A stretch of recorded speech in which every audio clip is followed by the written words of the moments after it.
What if the world's biggest power was slowly losing influence? For decades, America was the country most nations wanted to partner with.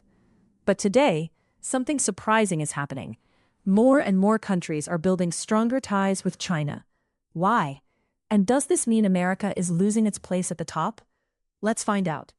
For much of the 20th century, the United States was the center of global power. It had the world's strongest economy, most powerful military, and enormous political influence. Countries around the world looked to Washington for trade, security, and leadership. But in the last few decades, China has grown at an incredible speed. Hundreds of millions of people were lifted out of poverty. Massive cities were built, factories expanded across the country, and China became one of the world's largest economies. Today, many countries see China as a major economic opportunity.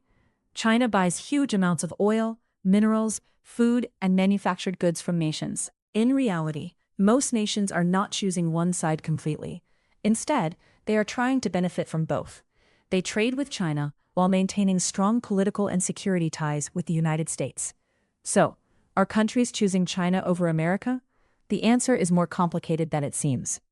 China's economic rise has made it an attractive partner for many nations. But America's influence remains enormous.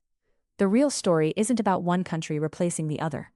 It's about a world where two giant powers are competing for influence, and every nation is trying to find its place between them. And as this competition grows, one question remains. Will the future belong to America, China, or to a completely new global power that hasn't emerged yet? The world. For developing countries, access to China's massive market can mean billions of dollars in trade. Another reason is infrastructure. Through projects like roads, railways, ports, and power plants, China has invested heavily in many parts of Asia, Africa, and Latin America. Some governments welcome these investments because they help improve transportation and economic growth. As a result, many countries have strengthened their relationships with Beijing. However, the story isn't that simple.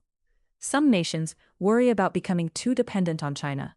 Others are concerned about debt, political influence, or security issues.